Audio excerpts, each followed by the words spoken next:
Eh bien bonjour à tous, j'espère que vous allez bien, on se retrouve aujourd'hui sur Pokémon Master. Alors, on n'est pas sur le jeu, on est sur le site Pokémon, Pokékalos, pardon.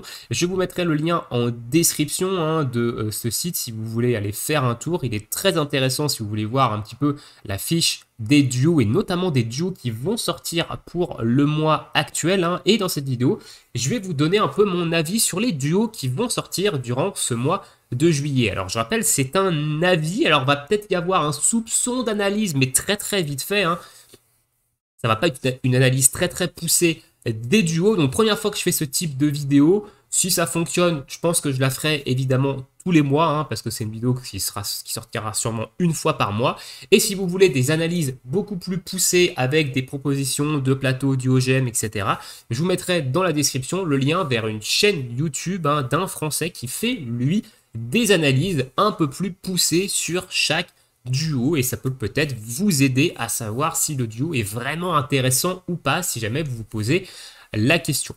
Nous ici dans cette vidéo, on va juste lire les kits, il va y avoir un soupçon d'analyse vite fait pour évidemment avoir un avis dessus, mais on va pas trop rentrer dans les détails.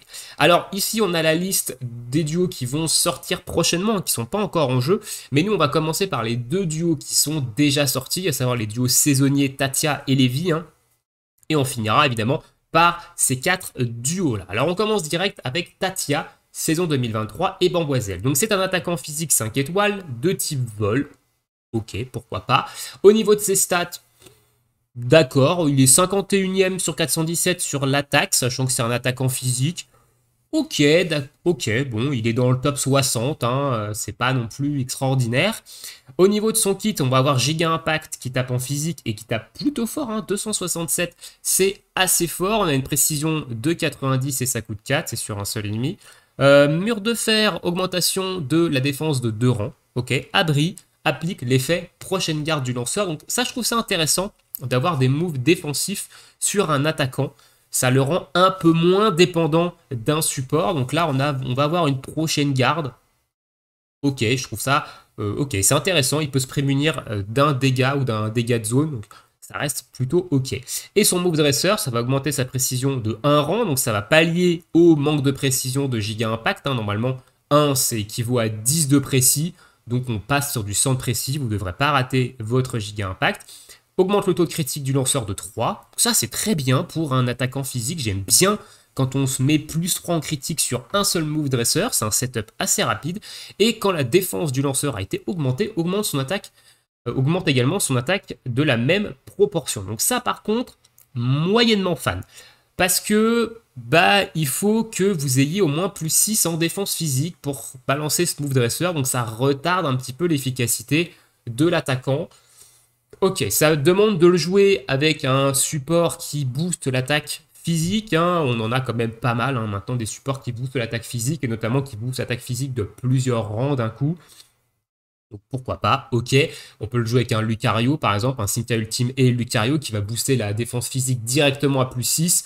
Donc on fait Lucario et on fait derrière le move dresseur de Bamboiselle.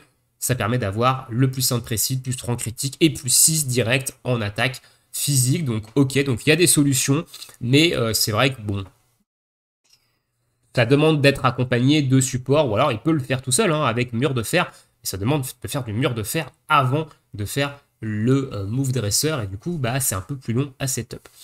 Capacité duo type vol, capacité physique du coup 300 de puissance, classique pour un attaquant. Au niveau de ses passifs, donc le premier passif change les capacités de type normal en type vol. Donc on va avoir un Giga Impact qui va taper vol. Ok, donc très bien, ça pour le combat des maîtres, si vous voulez faire de la faiblesse vol. Le deuxième passif, ça va augmenter la défense du lanceur de 2 rangs quand son Pokémon utilise une capacité de statut. Il a des capacités de statut, je sais pas honnêtement, alors sauf s'il y a une erreur de traduction ici, mais pour moi les capacités de statut c'est ce qui pose la paralysie, la confusion, machin, etc. Il a pas l'air d'en avoir dans son kit, donc je sais pas trop, à moins que Abri soit une capacité de statut et que le prochain garde soit un statut. Dites-moi ça dans l'espace commentaire, j'avoue que c'est un peu flou pour le coup là.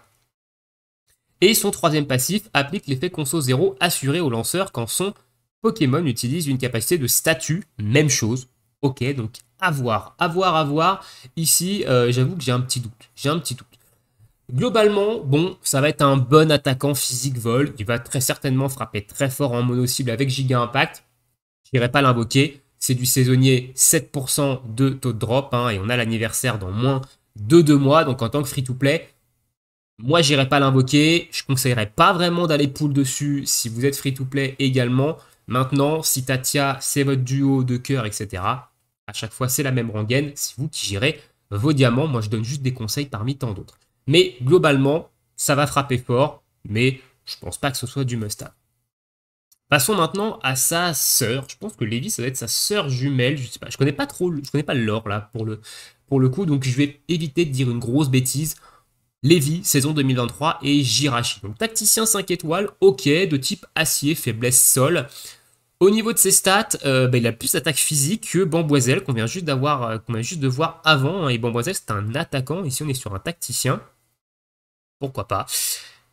Niveau des attaques, lumino-canon de type acier, dégâts spécial, ça va avoir 10% de chance de baisser la défense spé. Ok, 118 de puissance, 100 de précision, 3 de coups, une cible. Cage éclair, donc ça va paralyser l'ennemi, ça a 90 de précis à noter, donc ça peut rater, attention. Charme de type fée, ça va baisser l'attaque de la cible de 2 rangs. Et son move dresseur, un vœu sous un ciel étoilé, ça va appliquer l'effet accélération jauge capacité du côté allié, ça c'est cool. Augmentation de l'attaque spé du lanceur de 4 et le taux de critique du lanceur de 3. Ok, bon, c'est pas du plus 6, mais ça reste correct, je trouve. Capacité duo, c'est de type acier, des dégâts spé, 240 de puissance. Donc on a une capacité duo moins forte ici que Bamboiselle, par exemple. Mais c'est un tacticien, donc si vous le 6x, c'est multiplié par 1,5. Et en plus de ça, on a une augmentation de dégâts en fonction de l'attaque baissée de la cible. Sachant qu'avec Charme, on peut baisser l'attaque. Potentiellement, on peut quand même frapper assez fort. Au niveau de ses passifs. Alors, le premier passif, toutes les deux fois que le Pokémon du lanceur utilise une capacité, il inflige des dégâts supplémentaires à l'adversaire ciblé par la deuxième capacité. Les dégâts sont de type acier, catégorie spéciale. Les changements de statut n'ont pas d'incidence sur la quantité des dégâts infligés. Je crois qu'on n'a pas de Pokémon déjà ou de duo avec ce genre de passif. Donc ok, toutes les deux capacités, on va infliger des dégâts supplémentaires qui ne sont pas augmentés par un quelconque changement de statut. D'accord, ok, pourquoi pas, ça peut être intéressant. Et le deuxième passif, ça va augmenter aléatoirement une de ses stats suivantes de tous les duos alliés de 2 rangs, ok, quand le lanceur utilise le premier passif, donc fait proc le premier passif, on va avoir une augmentation de 2 rangs des stats soit attaque, soit défense, soit attaque spé, soit défense spé, soit vitesse, soit précision ou esquive. Hein, la même stat est augmentée pour tous les duos alliés. Ça peut être un très très gros buffer. Hein. Honnêtement, toutes les deux attaques, il va faire des dégâts supplémentaires et il va augmenter une stat de tout le monde. Ok, intéressant. Et le troisième passif, ça va baisser la défense P de 2 rangs quand le Pokémon du lanceur utilise une capacité qui vise cet ennemi. Donc on a déjà une baisse de défense P avec Lumino-Canon, même si c'est que 10%. Ok, bon, un kit plutôt intéressant, des buffers, gros buffer, hein, avec son deuxième passif. Ok, pourquoi pas. Tacticien qui a l'air plutôt intéressant. Alors pareil, duo saisonnier, 7% de taux de drop. Personnellement, j'irai pas invoquer dessus, hein, évidemment, en dehors de la Sainte Single que j'ai déjà faite et sur lequel j'ai rien eu. Donc voilà, mais sur le papier, le duo quand même, de mon point de vue, reste quand même plutôt intéressant et apporte une nouvelle mécanique avec ces dégâts supplémentaires, toutes les deux capacités. Je crois pas qu'on ait d'autres duos avec ça. Hein. Dites-moi dans l'espace commentaire si vous en voyez d'autres qui sont déjà sortis. Mais j'ai pas le souvenir qu'on ait eu déjà ça, ou alors j'ai pas lu les kits de tous les duos. Passons maintenant à duo, donc un duo festival. Hein, ici, c'est un duo festival chez Rose et Pachi Raja. Attaquant physique 5 étoiles, hein, de type acier, faiblesse combat. Au niveau de ses stats, on est 92e sur 417 en attaque physique. On a quand même un bon pool d'HP, néanmoins, mais en attaquant physique, on est quand même pas très haut en termes de stats. Hein. Donc pour un attaquant physique, c'est bof tiers. On va voir un petit peu maintenant au niveau de son kit. Alors, tête de fer, dégâts de type acier, physique, 110 de puissance, 100 de précision, et ça a 30% de chance d'apeurer la cible. Ok, on va avoir ensuite lame de roc, dégâts de roche, physique, 120 de puissance, 80 de précision, par contre ça peut rater. Taux de critique élevé, d'accord. Et on va ensuite avoir cavalerie lourde, dégâts cette fois-ci de type sol, physique, 127 de puissance, 95 de précis et aucun effet. Ok, donc on a un attaquant ici qui est de type acier, certes, mais qui a 3 attaques physiques de types différents. Donc potentiellement, on peut l'adapter en fonction du plateau Diogème. On peut l'adapter à la faiblesse qu'il y a en face. Donc ça, c'est intéressant, honnêtement, d'avoir ça. On a ça chez quelques duos. On a ça chez, par exemple, Nidoking, hein, qui peut être joué en sol, en acier, en poison. On peut également avoir ça chez le Dracofeu de Tarak, qui a ça en vol, en sol et en feu aussi. Donc, why not? Move Dresser, augmentation de l'attaque physique de 6, augmentation du taux de critique de 3. Et rien que ces deux lignes, pour moi, pour un attaquant, c'est excellent. Parce qu'on se setup en un Move Dresser, et ça, c'est goldé. Ça va augmenter l'effet prochain boost capacité physique en plus de 1, et ça va baisser, néant par contre, la vitesse du lanceur de 2. Mais son Move Dresser, bah, il est, je trouve, très qualitatif pour un attaquant, parce qu'on se setup ultra rapidement, et on n'est pas dépendant de support pour augmenter sa puissance. Capacité duo de type acier, dégâts physiques, puissance de 300, classique pour un attaquant, aucun effet additionnel. Et maintenant, il va avoir également des capacités duo Dynamax, hein, donc c'est un Dynamax. On va avoir Percé G-Max qui est de type acier de dégâts physiques, 480 de puissance, hein, donc ça va mettre une grosse start ça. Je crois que Nidoking doit avoir les mêmes puissances sur ses capacités duo Dynamax et on voit que bah, ça fait beaucoup de dégâts. En plus de ça, ça va appliquer l'effet air dégâts acier au côté ennemi, donc ça va faire des dégâts, enfin les duos subiront des dégâts de type acier à chacune de leurs actions, ok, donc c'est des petits dégâts, hein, c'est pas extraordinaire.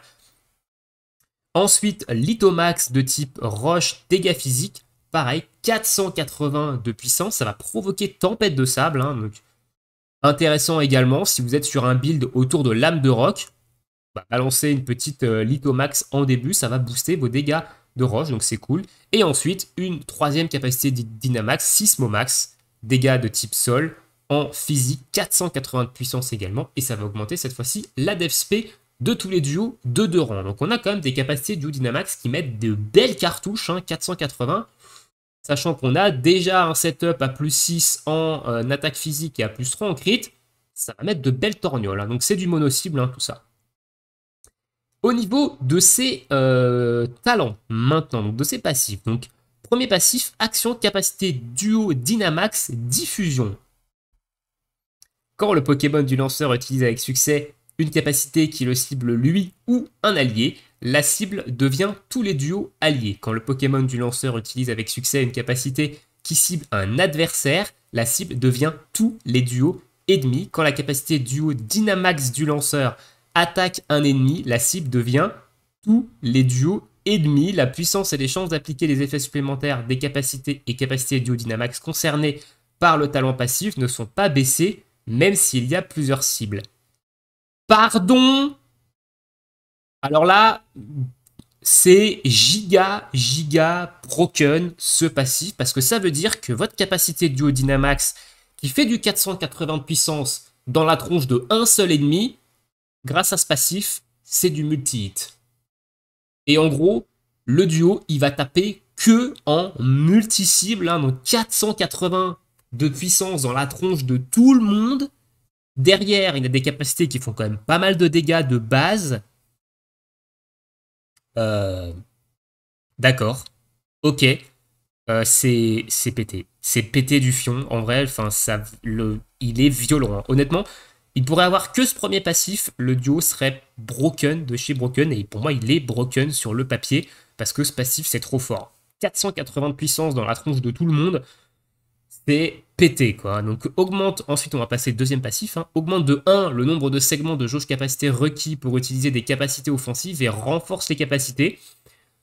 Ok, ça va coûter plus cher, donc au lieu de coûter 3, ça va coûter 4, mais on va faire plus de dégâts. Encore une fois, on tape en zone avec le premier passif. Pourquoi pas. Et le dernier passif augmente la puissance et capacités du lanceur de type acier. Les capacités du lanceur n'échouent jamais. Ok, donc on peut pas échouer. Donc même les 80 de précis de lame de roc, si je comprends bien, eh ben on n'échoue jamais, donc ok. bah c'est très violent. Honnêtement, là, on est en présence d'un duo attaquant physique, même s'il est de type acier, il peut taper sur du roche, sur du sol, et ça a l'air d'être méga violent. Et je vais invoquer. Je vous le dis, hein, je vous le dis, ce duo-là, même si c'est du festival, donc 10% de taux de drop, je vais invoquer sur Pachiraja. Et en team acier, il va venir remplacer mon Gloria Zacian, mais le duo est bien trop violent, je pense, pour passer à côté, du moins de mon point de vue. C'est voilà, pour moi, c'est trop violent. Il est trop violent sur le papier. On verra évidemment en jeu, mais j'irai au moins le chercher 1 sur 5. Peut-être que je lui mettrai des bonbons, mais je pense que déjà en 1 sur 5, avec son kit qu'il a, à mon avis, il va être très violent. Allez, on avance maintenant, on passe à Liv et Miasmax, hein. Donc pareil, ça va être un duo festival, ça je crois. Tacticien 5 étoiles de type poison, faiblesse, sol, hein. Donc au niveau des stats, c'est pas folichon, hein. Il est 132 au mieux dans l'attaque physique. Voilà, c'est pas fou déjà, je trouve. Ensuite, au niveau des attaques, détritus canon, type poison, capacité physique, 232 de puissance par contre, hein, 80 de précis, ça peut rater. Et un coup de 4, 30% d'empoisonner la cible. Donc c'est pas un empoisonnement grave, c'est un empoisonnement basique. Ok, pourquoi pas, on va avoir une jauge capacité augmentée, donc ça va remplir la jauge de 3 segments du lanceur. Ensuite, on va avoir piège de venin qui va baisser l'attaque SP, la vitesse de 1 rang si elle est empoisonnée ou gravement empoisonnée. Ça échoue si la cible n'est pas empoisonnée ou gravement empoisonnée. Ok, c'est sur tout le monde, pourquoi pas. Réduit de 1 le nombre d'actions nécessaires pour lancer une capacité duo. Augmente l'attaque du lanceur de 4 rangs. Augmente la précision de 2 rangs, donc ça pallie les 80 de précision de Détricanon. Et augmente le taux de coup critique de 3. Ok, donc un bon setup avec son move dresser, donc c'est cool. Capacité duo, du coup, c'est du 240 de puissance, hein, type poison, dégâts physiques, et plus les stats de la cible ont été baissés, plus cette attaque est puissante. Donc il va falloir évidemment spammer un petit peu le piège venin ou le jouer avec des duos qui baissent les stats pour faire des gros dégâts avec sa capacité duo. Au niveau de ses capacités duo, Dynamax, hein, donc il a également une Dynamax, il va avoir Pestilence G-Max qui est de type poison, dégâts physiques, 480 de puissance ici, et ça va empoisonner tous les ennemis. Donc là, c'est intéressant parce que, du coup, on va pouvoir faire sa capacité du Dynamax, et derrière, spammer le piège venin, ça va baisser les stats de tout le monde, vu qu'ils vont être tous empoisonnés. Et ensuite, on a Gardomax, hein, de type normal, c'est une et qui va vous appliquer prochaine garde à un allié, donc soit vous, soit l'allié ciblé. Ok, bon, un kit intéressant au niveau du poison. Alors, au niveau des talents, donc quand le Pokémon du lanceur utilise une capacité de statut qui baisse une stat d'un adversaire, empoisonné ou gravement empoisonné, celle-ci baisse de 3 fois les rangs. Donc là, c'est pas -1, c'est -3 d'attaque SP et de vitesse à chaque utilisation, sachant que c'est sur tous les ennemis et qu'on empoisonne tous les ennemis avec Pestilence G-Max. Donc en 2 pièges venins, on est sur du -6 sur tout ça, quoi. C'est fort, hein. C'est de la bonne grosse baisse de stats là, attention. Hein.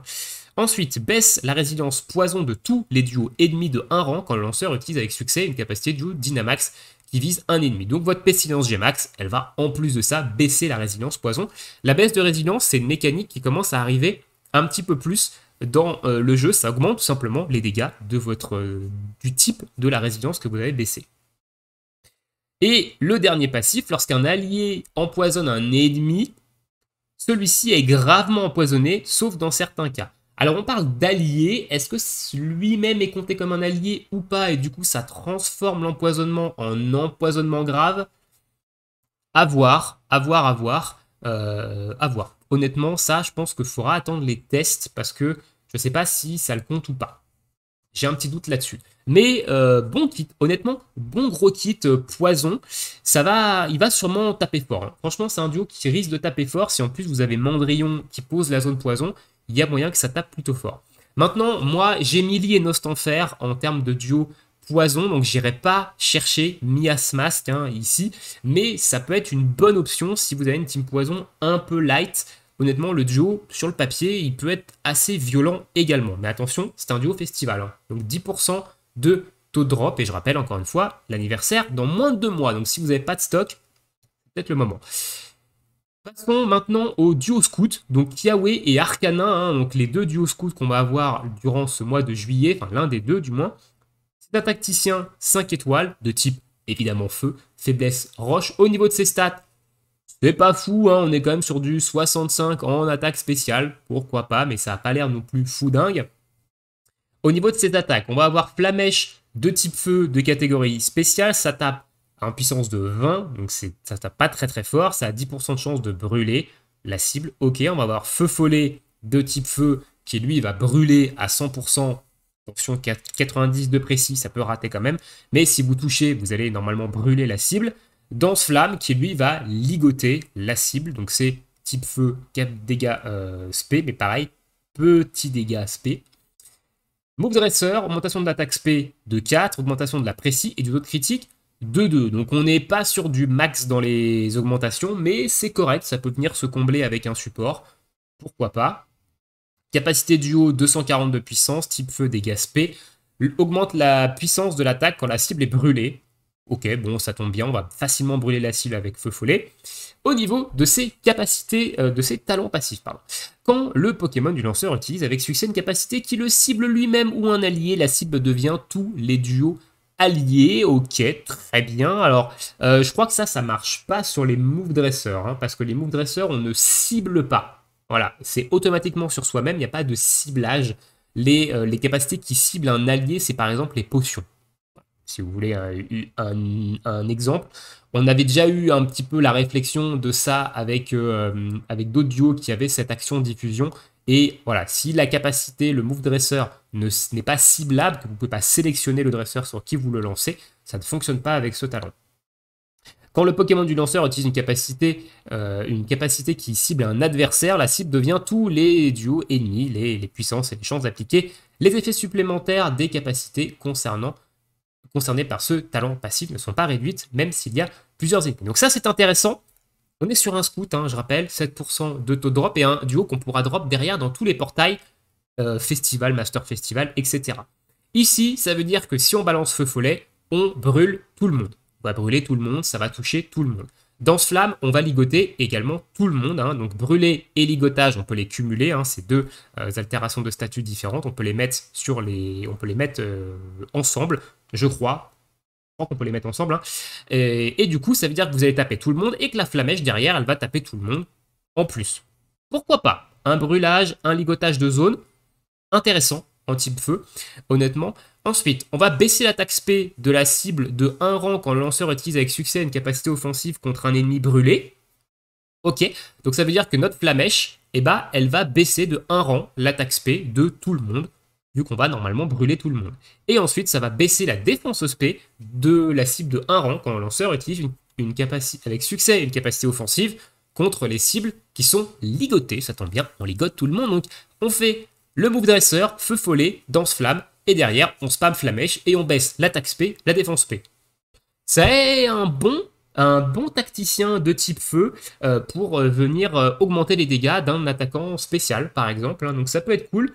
Honnêtement, si je le drop, je pense que je le testerai en combat des maîtres hein, dans ma team feu, avec un Tarak et Dracofeu, pourquoi pas, ou alors peut-être se faire une petite team 100% arcanin pour le fun. Mais voilà. Écoutez, duo scout intéressant. Honnêtement, je trouve très intéressant. Donc, j'aimerais bien le dropper dans mes futures invocations sur des festivals ou Master Festival. Et on finit ce mois de juillet avec un dernier duo scout, Barbara et Lampignon. Donc, un soutien 5 étoiles de type plante. Encore un soutien de type plante hein, ici. Au niveau de ses stats, oula, il est 413e en attaque spé, en attaque physique plutôt. D'accord, ok. Néanmoins, il est quand même 11e en défense spéciale. Et là, quand même, un bon bulk, hein, il est 22e. Je rappelle, le bulk, c'est une moyenne de résistance qui prend en compte PV, défense et défense de spé, je crois. Si je dis pas de conneries. Alors, au niveau des attaques, Giga Sensu, type plante, capacité de dégâts spéciaux, puissance de 109, précision de 3. Et ça va, plus les dégâts, plus la cible subit de dégâts, plus les PV du lanceur sont restaurés. Donc ça vous soigne en fonction des dégâts que vous infligés. Il va avoir un Omnidef SP+, hein, donc ça va augmenter la défense SP de tous les duos de 2 rangs. Le Parasport qui va venir paralyser l'ennemi. Et en Move Dresser, ça va augmenter l'attaque SP de tous les duos de 4 rangs. intéressant, 4 rangs quand même, hein, directement. Ça va augmenter la précision de tous les duos de 1 rang, plutôt cool, et ça va également augmenter leur taux de critique de 2. Honnêtement, c'est pas mal ça. Moi j'aime bien, 4 d'attaque spé, 2 de coups critiques, ça permet de setup un peu plus rapidement certains attaquants qui n'ont pas des setups rapides, donc c'est plutôt cool. Capacité duo, on est ici sur du 300 de puissance type plante dégâts spé, donc je rappelle c'est un soutien, donc 6x, multiplication par 2 de la détermination. Au niveau de ses talents passifs, donc il va baisser l'attaque de la cible de 1 rang quand le lanceur utilise avec succès une capacité offensive avec l'option absorption. Donc ça va toucher Giga Sensu, hein, qui a une absorption. Et on va baisser du coup l'attaque de 1 rang quand on va faire Giga Sensu. Ok. Restaure les PV du lanceur quand il utilise avec succès une capacité offensive contre un ennemi paralysé. Ça tombe bien, avec son parasport, il peut paralyser la cible. Donc on va parasport into Giga Sensu et on va se régénérer beaucoup plus d'HP. Et ensuite, il va être immunisé aux altérations. Donc les altérations de statut ne peuvent pas être appliquées au lanceur. Alors altération de statut, si je me trompe pas, c'est tout ce qui est brûlure, confusion, tout ça. Je crois que c'est de l'altération de statut. Il faudra vérifier, j'ai un petit doute sur le coup, mais ok. Donc intéressant, honnêtement, intéressant en termes de soutien plante, hein, ici. Donc pareil, je le testerai si je le drop. Duo Scout, encore une fois, il sera dans tous les portails Festival, Master Festival, donc il sera là dans les portails de l'anniversaire, très certainement. Écoutez, voilà un peu pour cette petite vidéo, globalement ce que je peux vous dire, mon avis sur les différents duos. Alors je compte invoquer lui, le Pachi Raja, parce qu'il a l'air ultra violent de chez ultra violent, et en type acier, Gloria Zacian, honnêtement ça commence à être light de mon côté, donc j'irai le chercher au moins 1 sur 5 lui. J'espère pas devoir le pity, j'ai quand même beaucoup de diamants de côté, mais j'espère pas devoir aller à la pity. De toute façon, vous aurez la réponse dans un récap d'invocation lors d'une prochaine vidéo. Je sais plus quand il sort, lui. Il va pas tarder, je pense. Mais voilà, dites-moi dans l'espace commentaire, vous, est-ce qu'il y a des duos sur lesquels vous avez envie d'invoquer parce que dans vos teams, ça va venir combler un petit manque, ou est-ce que au contraire, ce full skip du mois de juillet et vous commencez à paquer pour les 4 ans qui je rappelle, hein, ça arrive fin août, donc dans moins de 2 mois maintenant. Je vous laisse ici, je vous souhaite à tous une très bonne journée, une très bonne soirée, bon jeu et à bientôt pour de prochaines vidéos. Ciao tout le monde.